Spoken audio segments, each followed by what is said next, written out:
주신 말씀 요한복음 4장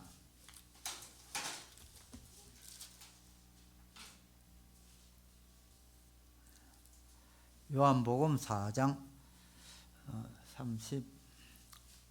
43절부터 54절까지입니다. 요한복음 4장 신약성경 149페이지에 있습니다. 요한복음 4장 43절부터 54절까지입니다.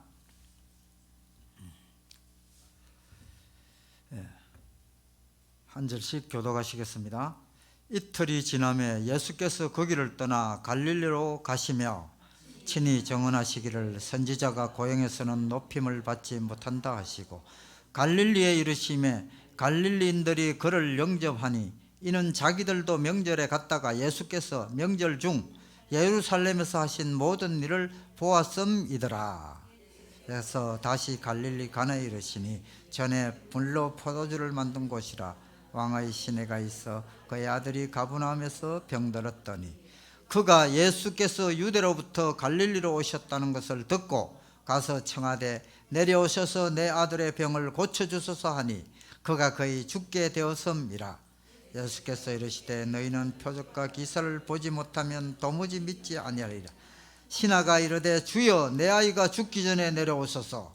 예수께서 이르시되 가라 내 아들이 살아있다 하시니 그 사람이 예수께서 하신 말씀을 믿고 가더니 내려가는 길에서 그 종들이 오다가 만나서 아이가 살아있다 하거늘 그 낳기 시작한 때를 물은 적 어지 7시 열국에 떨어졌다 하는지 그의 아버지가 예수께서 내 아들이 살아있다 말씀하신 그때인 줄 알고 자기와 그 온 집안이 다 믿으니라.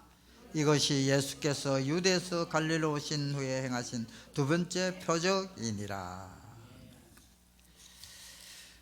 네.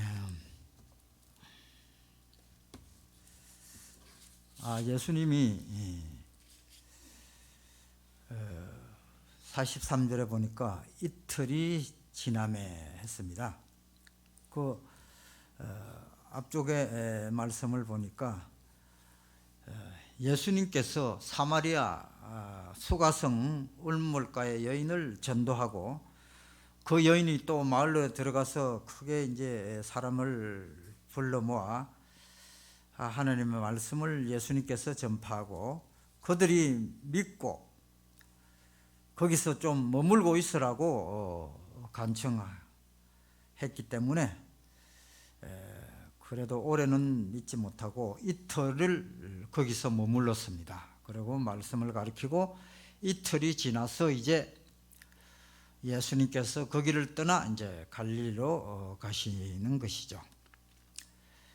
그렇죠. 거기가 이틀을 머물고 수가성에서 머물렀으면 이제 거기를 떠나면 이제 더 올라가면은 나사렛 고향이 나오는데 왜 고향에 잠깐 들리셨다 가시지 왜 그냥 나사렛으로 갈릴리로 가셨을까? 그게 이제 궁금한 것인데 44절 보니까 예수님께서 선지자가 고향에서는 높임을 받지 못한다 하시고 이제 갔다는 것입니다. 고향에 잠깐 들렸다가 하면 좋겠는데 고향에 가면은 예수님을 아무도 알아주지 않는다. 그래서 갈릴리로 바로 가신다는 것이죠. 이 예수님은 정말 무시해서 되는 분이 아니죠. 만왕의 왕이고 만주의 주신데 그러나 고향 사람들은 보니까 마태복음 13장 53절에서 58절까지 보니까 예수께서 이 모든 비유를 마치신 후에 그곳을 떠나서 고향으로 돌아가사 그들의 해당에서 가르치시니 그들이 놀라 이르되 이 사람의 이 지혜와 이런 능력이 어디서 났느냐? 이는 그 목수의 아들이 아니냐? 그 어머니는 마리아고 그 형제들은 야고보, 요셉, 시몬, 유다라 하지 않느냐? 그 누이들은 다 우리와 함께 있지 아니하냐? 그런 적 이 사람의 이 모든 것이 어디서 났느냐 하고 예수님을 배척한지라.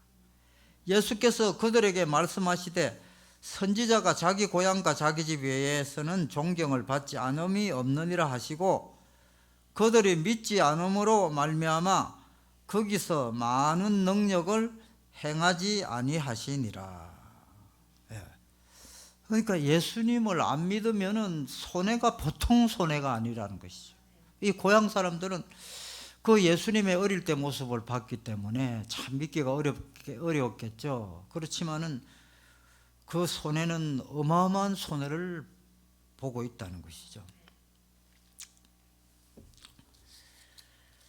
그렇습니다. 예수님은 그 고향에서만 핍박을 당하신 것이 아니라 태어나자마자 헤롯 왕이 죽이려고 막 찾아다니고 그래서 애굽으로 피신 갔지 않습니까? 이 세상 사람들은 예수님을 환영하지 않아요. 예수 믿는 우리도 환영하지 않습니다. 핍박합니다. 그러나 핍박 받을 때 즐거워하라. 하늘의 상이 큼이라. 그렇죠? 그래서 우리는 또 헤롯 왕뿐만 아니라 유대 종교 지도자들도 자기들의 이권이 예수님이 성전에 와서 돈 장사, 재물 장사도 못하게 하니까 이권이 손상을 보니까 결국은 조롱하고 모욕하고 십자가에 처형을 당하게 하셨다는 것이죠. 그렇습니다. 이 모든 것은 그 원인은 그 사단에게 있는 거예요. 사단이 불신자들을 사주하여 신자들을 괴롭힙니다. 사단, 이 세상에 있는 한 우리는 그 불신자들의 핍박을 피할 수가 없습니다. 여러분이 만약 지금 핍박을 안 받고 있다면 내가 제대로 예수를 믿고 있는지 반성해 보시기를 바랍니다.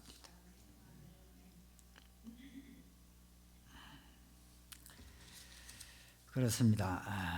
이 사단은 결국 헤롯을 사주하고 유대인을 제사장 지도자들을 사주하고 유대 백성을 사주해서 결국은 십자가에 못 박아 죽임으로써 사탄은 이제 목적을 달성했노라. 구세주를 십자가에 못 박았다. 그래서 사탄이 이겼습니까? 아니죠. 그래서 사탄이 유대인들을 사주하여 십자가에 못 박음으로써 온 인류의 죄값을 대신 치르는 결과를 가져오게 되는 것입니다. 사탄은 아무리 우리 사람들을 동원하고 뭘 동원하고 해서 우리를 괴롭혀도 결과적으로는 선을 이루게 되는 것입니다. 또 죄값도 치루었죠. 또 제자들을 핍박하니까 또 어떻게 됐습니까? 제자들은 전 세계로 흩어져서 복음을 전하게 되었다는 것입니다. 핍박하면 그 자리에서 죽지 않습니다. 더 복음이 확산되는 결과를 가져왔다는 것이죠. 그렇기 때문에 예수를 믿지 않는 것이 엄청난 손실이라는 것이죠. 그렇기 때문에 우리는 지금 고난에 힘들어 해도 결국은 승리한다는 것을 믿고 우리가 정말로 승리의 제일 선봉에 서 있는 이 교회에 우리가 되도록 모이게 힘쓰고 더욱 합심하여 기도함으로 이 마귀 사탄의 권세를 굴복시키는 그러한 축복이 여러분들에게 있기를 바랍니다. 네. 네. 그렇습니다. 고향에서는 예수님도 높임을 받지 못한 것과 더불어 이 고향은 참 편안하고 안락한 것을 우리에게 가져다 주지만은 더 큰 도전을 하기에는 부족한 곳입니다. 우리는 더 큰 도전을 하고 예수님의 복음을 널리 전파하기 위해서는 고향을 떠나야 됩니다. 예수님처럼. 아브라함도 갈대아 우르의 그 고향을 떠나 가나안 땅으로 감으로써 믿음의 조상이 되었던 것이죠. 그 갈대아 우르에서 가나안까지가 얼마나 멉니까? 예. 그렇죠. 갈대아 우르. 야곱도 고향을 떠나 외삼촌 집에서 20년간 훈련을 받고 믿음의 용사가 되었습니다. 그래서 그 요셉을 신앙으로 너무 잘 키웠던 것입니다. 이 요셉이 어릴 때부터 그 믿음 가지고 애굽에 가서 민족을 구원하는 일을 감당할 수 있었던 것은 야곱의 믿음이 요셉에게 전수된 것입니다. 또 모세도 쫓겨나 고향을 떠나 미디안 광야에서 40년간 훈련받은 후에 민족을 이끄는 지도자가 되었죠. 그렇습니다. 룻기의 룻도 보면은 모압 땅, 자기 고향인 모압 땅을 떠나 유대 땅으로 시어머니를, 남편도 없는 시어머니를 따라서 유대 땅으로 옮김으로써 이 메시아의 계보에 오르는 그런 어마어마한 축복을 받았죠. 그렇습니다. 우리는 고향이 편안하고 안락하다고 거기 머물러 붙어가지고 있으면 더 이상 큰 발전은 없습니다. 과감하게 고생을 각오하고 광야로 나가야 되는 것입니다. 어떤 사람은 지방에 있다가 서울에 올라왔는데 한 가지 점이 특이한데, 고향에서는 불신자였는데 술만 먹으면 주사가 있어가지고 막 아뢰비도 없고 막 그렇게 사람이 막 평소에는 여자같이 온순한 사람이 술만 더 가면 막 주사를 부리고 그렇게 했다는 것이에요. 그런데 고향을 떠나 서울에 발령이 나서 왔는데 그 술 주사가 싹 없어졌다는 거예요. 왜냐하면 고향에는 너무 안락하고 편안하고 날 도와줄 사람이 널려 있다, 이런 아니란 그런 생각으로. 그런데 서울 오니까 뭐 자기가 의도적으로 의식을 안 했는데도 무의식적으로 여기는 아무도 날 도와줄 사람이 없었지, 정신 바짝 차리지 않으면 코도 베어가, 이렇게 그건 의도하지 않았는데 무의식적으로 그렇게 된 거예요. 그래서 그런 버릇을 저절로 고쳐지고 잘 직장에 적응을 잘하고 살았다는 것입니다. 그렇습니다. 예수님도 고향에서 사역을 안 하고 객지를 돌아다니면서 사역을 하고, 모든 그 신앙의 용사들이 다 고향을 떠나서 큰 용사들이 되었습니다. 자, 그러면은 또 45절에 보니까 갈릴리에 이르심에 갈릴리인들이 그를 영접하니 이는 자기들도 명절에 갔다가 예수께서 명절 중 예루살렘에서 하신 모든 일을 보았음이더라. 갈릴리에 가니까 갈릴리인들은 고향 사람 배척했지만 그를 영접했다는 것입니다. 그런데 그를 영접한 이유가 명절 중에 예루살렘에서 하신 예수님 하신 일을 보았기 때문에, 표적을 보았기 때문에 영접했다는 것입니다. 그렇죠. 예수님이 예루살렘 가셔서 뭘 하고 뭘 하셨습니까? 이 앞에 2장에 보시면은 예루살렘에 내려가셔가지고 성전에 들어가셔서 막 돈 바꾸는 상을 뒤엎고 성전 청소를 하셨죠. 막 내 집은 만민이 기도하는 집인데 어떻게 돈을 바꾸고 재물을 사고 팔고 하느냐? 그렇게 했는데도 그 유대 제사장들 지도자들이 꼼짝을 못했죠. 영적인 그 권위에 눌려가지고 그걸 명절에 예루살렘 성전에 간 사람들은 다 보았지 않았겠습니까? 아, 대단하다. 어떻게 제사장이 저걸 어떻게 제재도 못하고 서기관들도 꼼짝 못하고 저렇게 하시지? 그런 걸 보았다는 것이죠.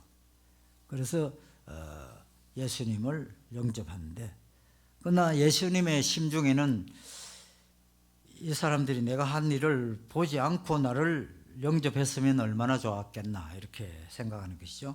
표적을 보지 않고 믿는 자가 보고 믿는 자보다 더 복되도다 하신 것이죠. 그래서 이제 46절에도 예수께서 다시 갈릴리 가나에 이르시니 전에 물로 포도주를 만드신 곳이라. 왕의 신하가 있어 그의 아들이 가브나움에서 병들었더니 그가 예수께서 유대로부터 갈릴리로 오셨다는 것을 듣고 가서 청하되 내려오셔서 내 아들의 병을 고쳐주소서 하니 그 아들이 거의 죽게 되었습니다. 그래서 거기 갈릴리 가나에 이르시니까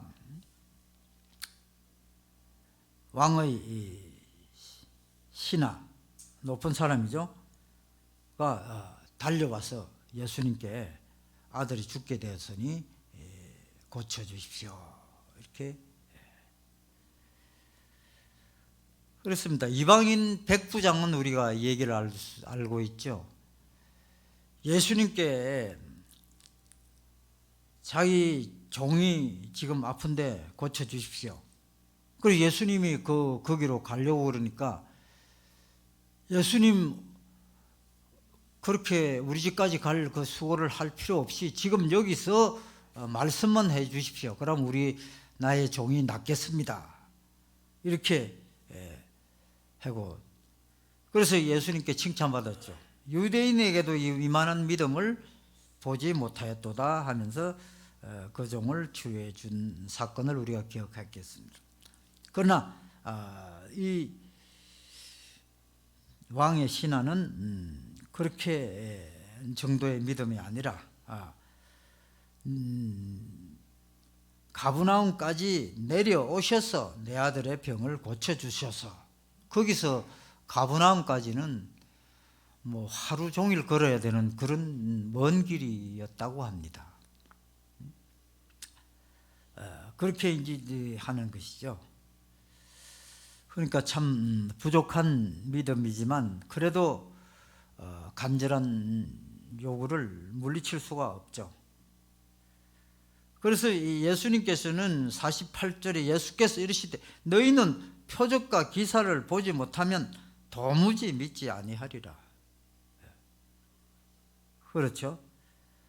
표적과 기사를 봐야 믿지 보지 않고는 믿지 않는다는 것이 참 안타깝다, 이런 뜻으로 말씀을 하고 계신 것이죠. 그러나 신하는 막무가내입니다. 내 아이가 죽기 전에 내려오소서, 오직 아들 살리는 밖에 없고 다른 것은 눈에 들어오지 않는다. 그러나 예수님은 그분을 따라 집으로 안 가죠. 50절에 가라, 내 아들이 살아있다. 거기서 그냥 선포하는 거예요.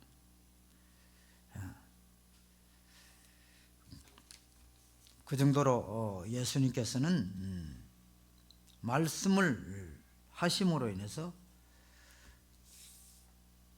병이 치료되는 역사를 보여주시고, 제발 표적을 보지 않고도 믿어라, 그런 간절한 예수님의 소망이 담겨져 있다는 것이죠.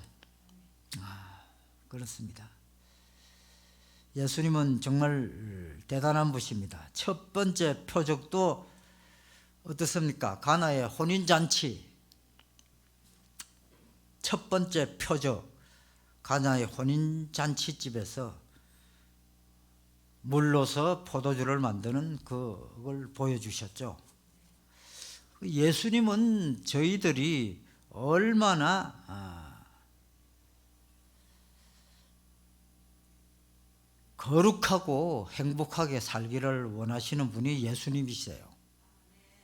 그러나 우리는 행복을 쫓아가지만은 예수님은 거룩하지 않고는 행복이 없다. 우리 교회 옆에 저것도 늘 보죠. 인생의 목적은 행복이 아니라 거룩입니다. 거룩을 쫓으면 행복이 오는데, 행복을 쫓아가면 자꾸 행복이 도망가는 거예요. 우리가 돈을 쫓아가면 돈이 멀어지듯이. 그래서 이 혼인잔치집에서 첫 기적을 보여주셨다.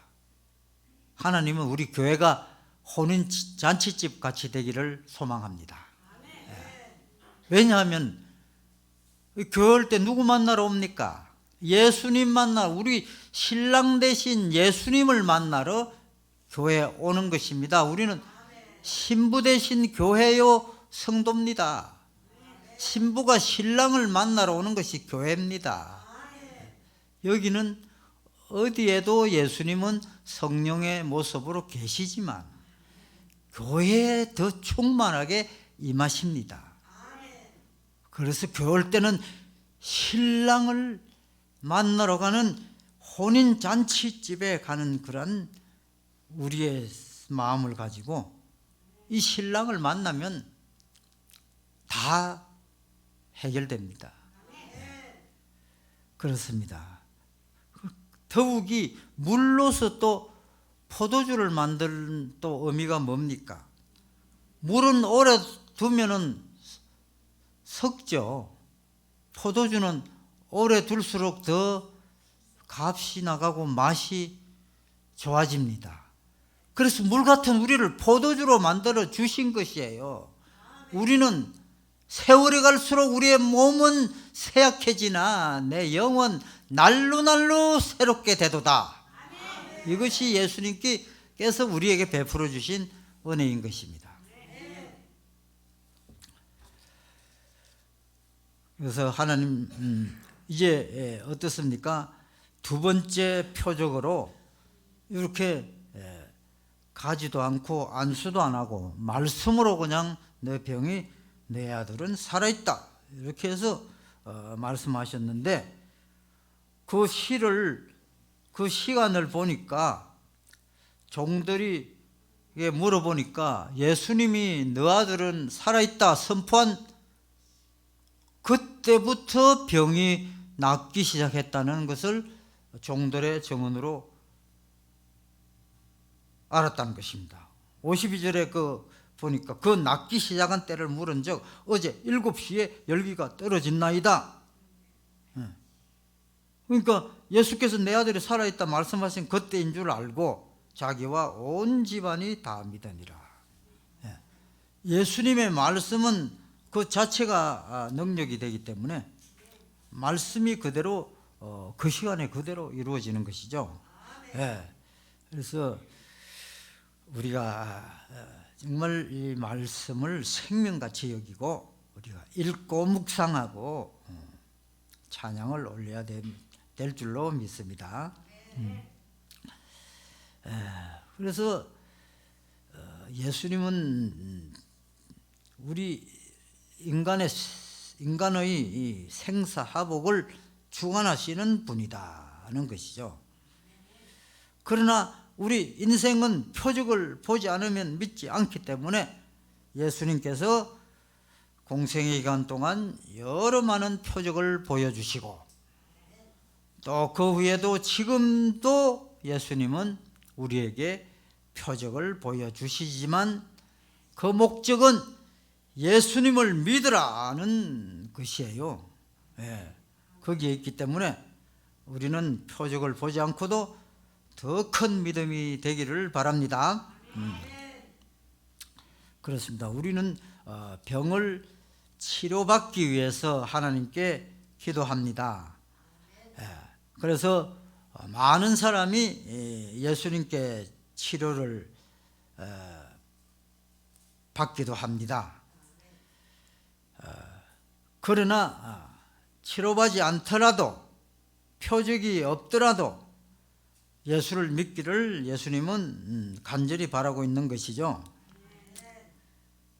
우리가 암에 걸린 사람을 압니다. 교회 오빠라는 영화 속에 우리가 봤지만은 그 이관희 집사 어떻습니까? 자기도 말기암에 걸리고 또 부인도 말기암에 걸리고 또 자기 어머니는 그 어려움을 못 견디고 또 자살하고 이런 가운데 어떻게 하나님을 원망 안 하고 끝까지 그렇게 믿음을 지켜 하늘나라로 갈 수 있었는지 우리가 영화를 통해 봤지 않습니까? 정말 우리의 최종 목표는 천국에 가서 하나님을 만나고 예수님과 함께하는 것이죠. 그럴 때는 표적이 없더라도 이와 같은 욥과 같은 고난에도 원망하지 않고 끝까지 믿음을 지켜 승리한 우리 영화를 통하여 이분은 비록 부인은 암을 치료받았죠. 본인은 치료받지 못하고 천국에 가더라도 영화로 만들어져서 수많은 사람에게 과연 우리가 어떻게 예수님을 믿어야 할까 진지하게 고민하는 그런 메시지를 던져주고 갔지 않았습니까? 얼마나 큰 일인지 모릅니다. 그렇습니다. 이분이 끝까지 하나님의 그 사랑을 붙들고 가기 위해서 그 극심한 통증에도 그 진통제 모르핀을 거부를 하지 않습니까? 모르핀을 맞으면 정신이 오락가락하기 때문에 예수님의 사랑을 붙들 수가 없지 않습니까? 그래서 끝까지 예수님의 사랑, 이 자비로우신 은혜를 붙들고 가기 위해서 모르핀을 거절합니다. 그 심한 통증 속에도 예수님의 사랑을 기억합니다. 그렇습니다. 우리는 그 하나님에 대한 우리에 대한 사랑을 우리가 끝까지 부여잡는 것이 이게 신앙생활입니다.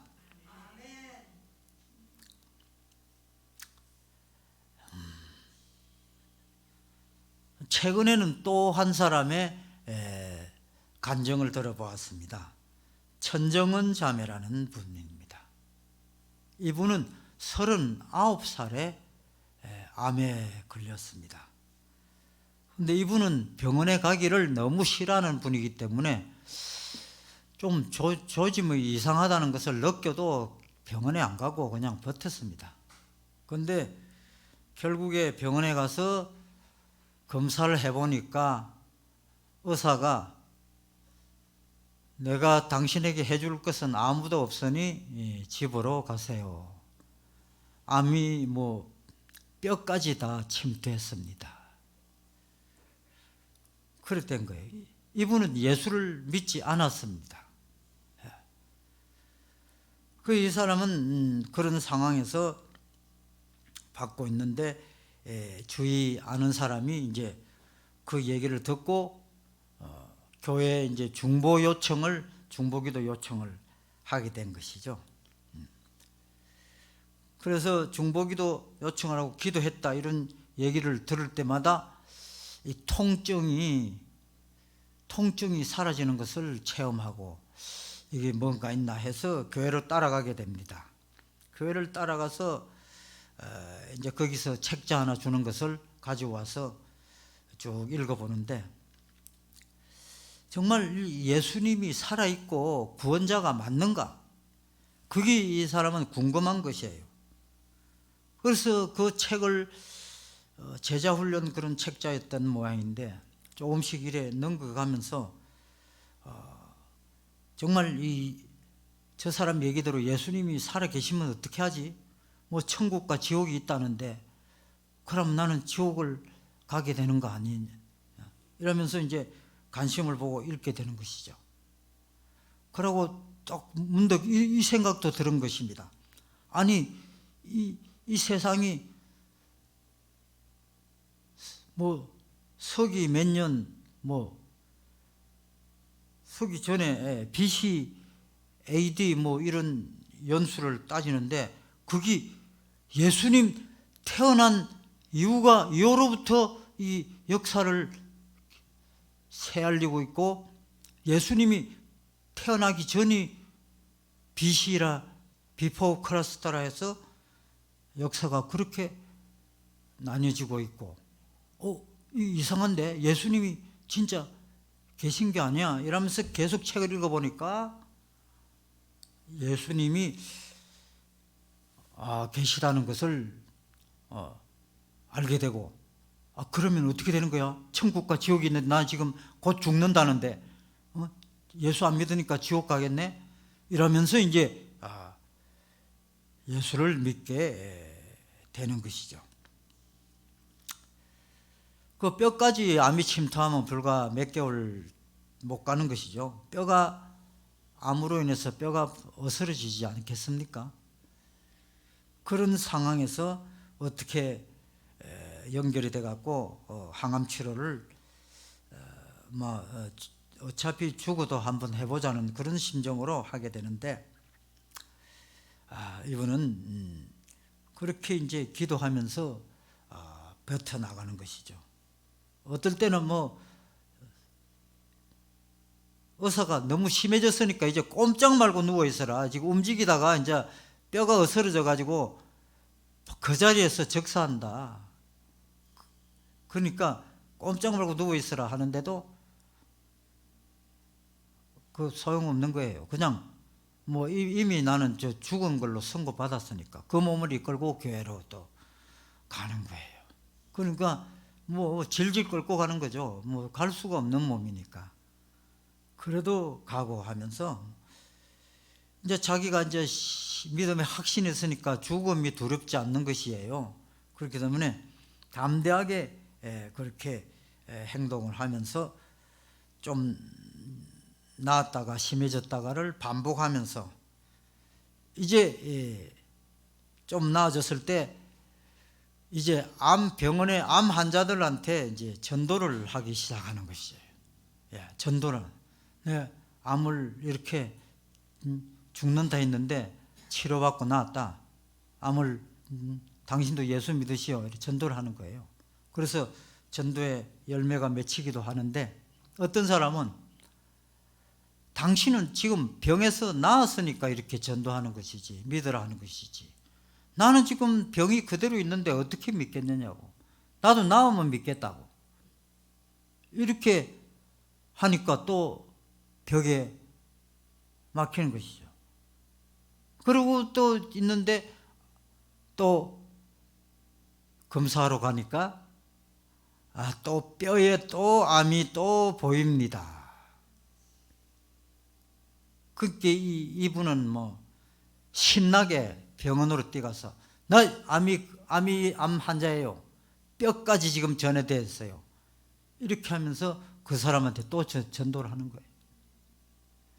그러니까 그 사람이 이 사람이 낫고 전도하는 거는 이해가 가는데 이 뼈까지 전이 되면 내보다 더 심한데 또 이렇게 전도하는구나. 이거 믿어야 되지 않겠나 이런 생각을 하는 것이에요. 그런 식으로 오면서 지금까지 아직도 지금도 항암 치료를 하고 있는데 87 7차인지 항암 치료를 하고 있대요. 하고 있는데 이분이 내가 주목해서 본 것이 뭐냐면은 이분은 내 몸이 아니라 예수님의 몸이라는 것이에요. 저도 한 번도 그런 생각을 해보지 못했어요. 이 자매는 어떻게, 근데 그 말이 일리가 있더라고요. 보니까 우리가 잘 아는 갈라디아서 2장 20절에 내가 그리스도와 함께 십자가에 못 박혔나니 그런즉 이제는 내가 사는 것이 아니요 오직 내 안에 그리스도께서 사시는 것이라. 이제 내가 육체 가운데 사는 것은 나를 사랑하사 나를 위하여 자기 자신을 버리신 하나님의 아들을 믿는 믿음 안에서 사는 것이라. 이 말씀 그대로 나는 죽고 예수님이 내 안에서 사신다면은 그럼 내 몸이 그러면 내 몸이 아닌 거잖아요. 예수님이 몸인 거잖아요. 이분이 저도 못 깨달았는데 이분이 이걸 깨닫고 몸이 아프면은 예수님 얼마나 아프세요? 자기 몸에 대한 자기 연민을 완전히 버린 거예요. 우리는 아프면 아이고 내가 왜 이리 아파, 내 좀 낫게 해주세요 이렇게 하잖아요. 그거는 참 그게 아니라는 거예요. 이미 내가 예수님께 드렸으면 내 몸은 예수님 몸이다 는 것이에요. 상당히 고차원적인 그런 기도예요. 저는 가끔 치과 가면은 너무 아프잖아요. 그때 예수님의 십자가의 고난을 생각합니다. 뭐 그때만 아우 예수님 얼마나 아팠겠어요. 나 이거 이빨 이거 빼는데도 왜 이래 아파요. 예수님 좀 도와주세요. 그러면 조금 덜 아픈 것 같아요. 그런데 이분은 내 몸이 예수님의 몸이 예수님 걱정을 하고 있다는 거예요. 자기 몸 아픈데. 야, 그런 식으로 이 견뎌온 세월이 금방 죽는다는 몸이 지금 47세니까 만 8년을 이렇게 나았다가 좀 심하면 병원에 갔다가 왔다 갔다 하면서 여태까지 와서 교회 간증을 다니며 책까지 펴냈어요. 이런 사람도 있더라고요. 정말 내 몸이 아프면 이제 한 가지 배웠어요. 이 예수님 몸이구나. 예수님 얼마나 아프세요. 저는 죽어도 괜찮아요. 뭐 이제 이렇게 기도할 수 있을 것 같아요. 정말 하나님은 끝이 없어요. 이 진리를 깨닫는 것은 끝이 없어요. 파도 또 나오고 또 나오고 이런 사람들을 보내서 또 우리를 깨닫게 하는 것이에요. 그렇습니다. 내 몸이 아플 때 아프고 일이 안 풀리고 할 때 절대 자기 연민에 빠지지 마세요. 나는 왜 이래? 이렇게 생각하지 마세요. 그 고난은 예수님이 당하는 고난인 줄도 모릅니다. 예수님 걱정하세요.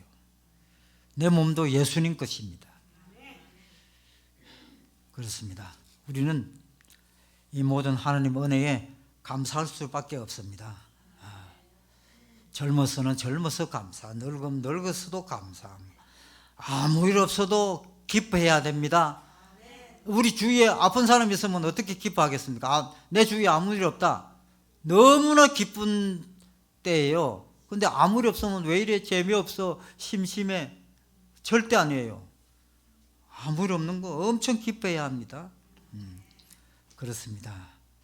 그러고 건강을 위해서 자연 친화적인 생활을 하고 우리가 기도하면 하나님이 들어주십니다. 금식기도, 중보기도, 안수기도, 철야기도, 기도로 하나님께 나가는 저와 여러분이 되시기를 바랍니다.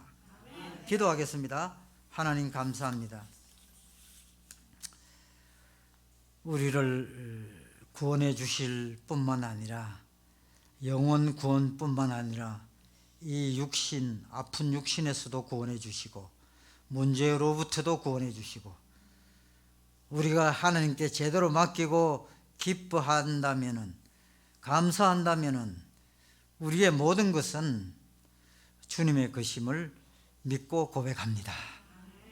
아픈 몸도 주님 것이요 주님의 아픔이 나의 아픔이요 나의 아픔이 주님의 아픈 것을 깨닫게 해 주시니 감사합니다.